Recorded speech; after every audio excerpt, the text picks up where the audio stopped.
Today, I'm going to share with you 5 proven Facebook ad hacks that you definitely need to try. Now, before we dive in, quick disclosure, I am not in any way, shape, or form saying that this is a guarantee that these will work for you. What I am saying though is that these are hacks that I often turn to when I'm trying to get some results. So they don't have a 100% success rate. However, they have a pretty strong batting average. And the fact that I keep on going back to them tells me that there's something to it. So I think they might work for you as well. And I'm giving you 5. I feel very confident that one of these 5 is at least going to work for you. So without further ado, let's get into it. All right, meta ad hack number 1 is carousels.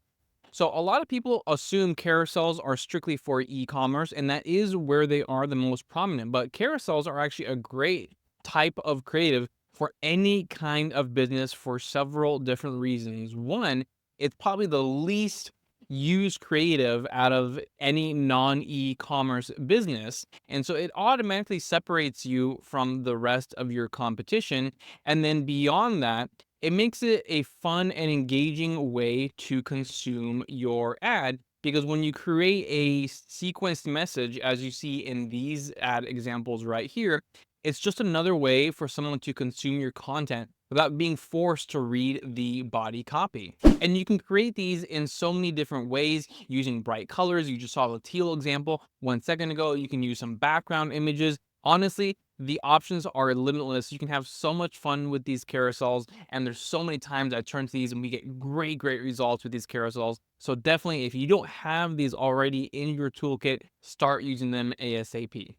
All right, hack number 2 is the define feature when it comes to targeting. So if you don't know what I'm talking about right here, this is when you're putting together your detailed targeting. So 99% of people are already familiar with, you can put anything in here, right? I can keep on adding small business owners, business owner, all that kind of stuff. But what a lot of people either don't realize or forget is that these are all or statements. So target small business owners or entrepreneurship. These are not and statements right here, but you can do and statements by clicking on define further. So let's say, for example, you are trying to target business owners who are in the manufacturing space. So you can target these ones up here, all these or statements, and then come down here and say must also match manufacturing. So now what this actually does is that it narrows it down, right? Because there actually is no targeting option that specifically says, I want to target someone who's a business owner in the manufacturing space. But in order to increase your results of getting in front of a business owner in the manufacturing space, you can use the narrow feature by saying they have to be some type of entrepreneur and business owner, and they must be interested in manufacturing. This is also a very easy way to do some kind of fun and creative promotions. I'm recording this at the tail end of April, which means just around the corner is May the 4th. So for any Star Wars fans, that's a very fun day as always. And so you could totally do a promotion around May the 4th and Star Wars themes and stuff like that. But let's just say, hey, how do I know I'm getting in front of Star Wars fans if I'm selling candles? Well, obviously, what you want to do in this case is you target people who like candles, and then must also match people who are fans of Star Wars. And then boom, you have your promotion to get in front of Star Wars specific fans for your candles. All right, next item up is using purchase audiences for purchase lookalikes. So when I talk about this, I'm talking about both pixel-based purchase audiences, such as this example right here, where we are targeting everyone who has hit the purchase standard event in the past 180 days. Or I'm also talking about uploading an email list, such as in this example, where we have uploaded everyone who has spent at least $100 in this business. Both options are good. They each have their pros and cons. I would say the pro of the pixel-based audience is that it's constantly being updated, assuming you have purchases rolling in each and every single day. So it's a dynamic audience, but you can't narrow it down in terms of how much people have spent. Whereas if you have a powerful CRM and you can sort people by how much they have spent, then you can get your top earners and create a email list of that, and then create a lookalike of that. And of course, with the lookalikes, you can do 1%, 3%, 5% all the way up to 10% to see what works best for you. So the reason I love purchase lookalikes so much is because it's based off of your actual buyers, right? So whenever you do any type of targeting, it doesn't matter. It's going to go after everyone who is a fan of candles, like using my previous example.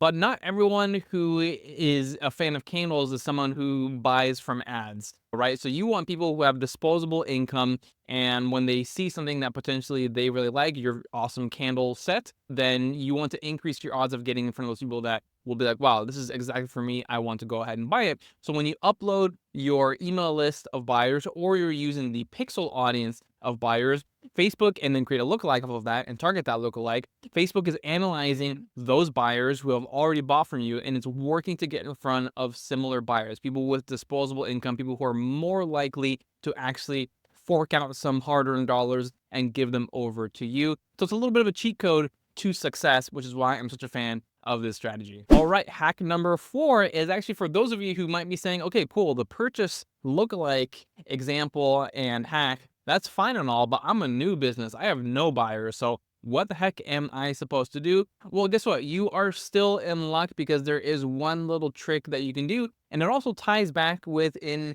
using the define feature that I mentioned previously. And that's using the define feature. And within that define feature, you are targeting engaged shoppers. So here is the example of that. Let's say I am some sort of soccer store and I want people to buy soccer items from me. Okay, great. Well, if I only target soccer fans, I'm going to get in front of so many different fans, people who buy, and but also people who don't buy, which means a lot of my dollars are going to be wasted. So what do I do? All right, so I use the define feature. So now it says they're a soccer fan and they must also match.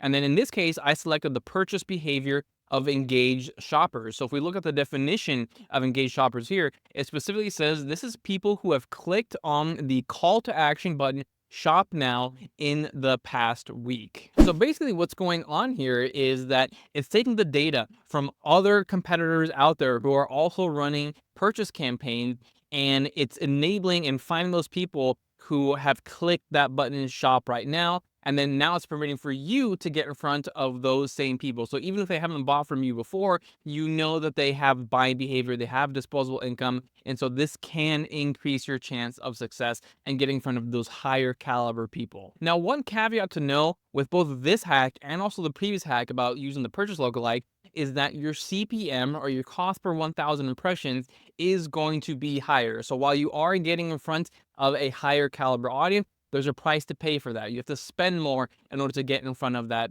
person. Now, in many cases, obviously not 100% of cases, but in many cases that does end up being worth it. But there is a little bit of a balance act, right? You can't get in front of a higher caliber audience without a price to pay for that. So be aware of that if your regular CPM, let's just say, is $30, you pay $30 in order to get in front of 1,000 people. Well, if you do the purchase lookalike or you do the engaged shoppers hack I just presented, it might go up to $40 or $45 for every 1,000 impressions. And so just factor in how that may impact your costs, but hopefully you get a high enough inflow of purchases that it becomes irrelevant. All right, and hack number 5 is to create a dedicated stories placement campaign.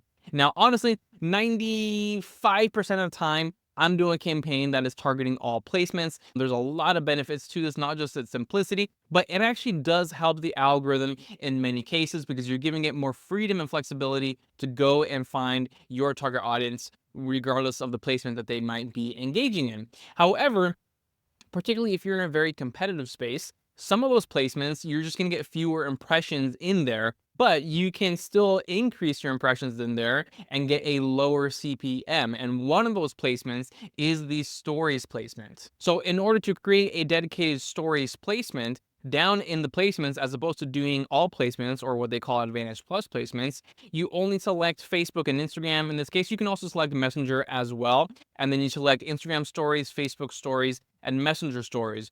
So this has one benefit, like I said earlier, of you're going to be going after a less competitive space, which means your CPM may be lower than when you do all placements.